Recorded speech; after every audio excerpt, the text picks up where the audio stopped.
കാരണം പല ബാങ്കുകളും ഞങ്ങളെ പല നിർദ്ദേശങ്ങളുമായിട്ട് സമീപിക്കാറുണ്ട്.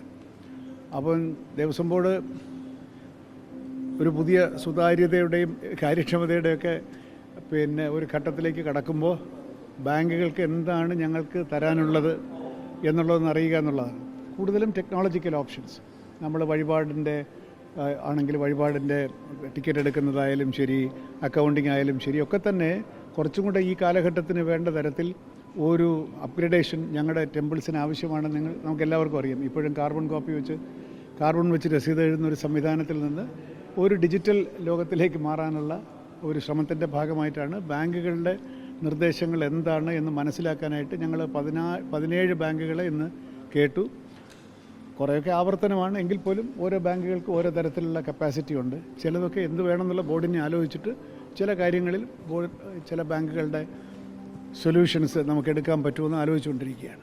ബേസിക്കലി പിൽഗ്രിംസിൻ്റെ ഒരു എക്സ്പീരിയൻസ് നന്നാവണം, സുതാര്യത ഉണ്ടാവണം, കാര്യക്ഷമത ഉണ്ടാവണം.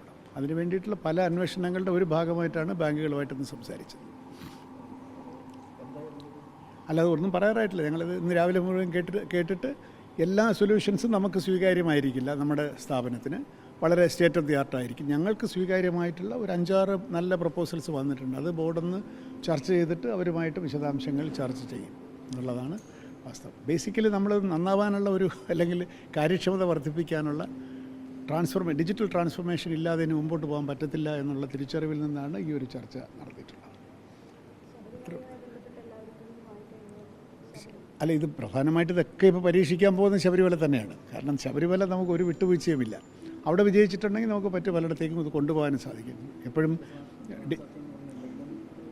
ഇപ്പോൾ ഉദാഹരണത്തിന് മുറി ബുക്കിംഗ് ആയാലും ശരി, ഹുണ്ടിയിൽ പൈസ കൊടുക്കുന്നതായാലും ശരി, സംഭാവന കൊടുക്കുന്നതായാലും ശരി, വഴിപാട് നേർച്ചയാണെങ്കിലും ശരി, ഒക്കെ തന്നെ നമുക്ക് ഡിജിറ്റലായിട്ട് ചെയ്യാമല്ലോ. ഡിജിറ്റലായി ചെയ്യുമ്പോൾ സാറ്റിസ്ഫാക്ഷൻ ആയല്ലോ. പൂർണ്ണമായിട്ടും ഓൺലൈനായിട്ട് മാറണം എന്നാണ് ഇപ്പോൾ പ്രതീക്ഷിക്കുന്നത്. ഒരുപക്ഷെ പൂർണ്ണമായിട്ടും പറ്റില്ലായിരിക്കും, ഒരാൾ കാശ് കൊണ്ടുവന്നാൽ വാങ്ങണ്ടേ. പക്ഷേ അത് ഇറ്റ്സ് എൻ എക്സെപ്ഷൻ. അത് പൂർണ്ണമായിട്ട് ഡിജിറ്റലാക്കുക എന്നുള്ളൊരു ലക്ഷ്യത്തോട് കൂടിയിട്ടാണ് നമ്മൾ മുമ്പോട്ട് പോകുന്നത്. എല്ലാ കാര്യത്തിലും അവിടെ സാധനങ്ങൾ വാങ്ങുന്നത്, മെറ്റീരിയൽസ് വാങ്ങുന്നത്, ആളുകൾക്ക് ക്യാഷ് കൊടുക്കുന്നത്, പേയ്മെൻറ്റ് കൊടുക്കുന്നത്, എല്ലാം ട്രാൻസാക്ഷൻ ഡിജിറ്റലാണെങ്കിൽ നമുക്ക് സുതാര്യത വരുമല്ലോ. സുതാര്യത വരുത്തുക എന്ന് പറഞ്ഞാൽ അങ്ങനെയാണ് അതിൻ്റെ അർത്ഥമെങ്കിൽ അത് തന്നെയാണ്.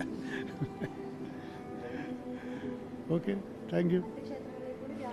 തീർച്ചയായിട്ടും വ്യാപിപ്പിക്കും. ശബരിമലയിൽ വിജയിക്കുമെങ്കിൽ എല്ലായിടത്തും വിജയിക്കുമല്ലോ. വളരെ ആദ്യഘട്ടത്തിൽ നമുക്ക് ഈ സീസണിൽ തന്നെ ശബരിമലയിൽ നടപ്പാക്കണം. വേറെ ചിലതൊക്കെ ഞങ്ങൾ വിചാരിക്കുന്നത് ചില ക്ഷേത്രങ്ങളിലൊക്കെ നമുക്ക് പൈലറ്റ് അടിസ്ഥാനത്തിൽ ചെയ്ത് നോക്കാനും പറ്റും.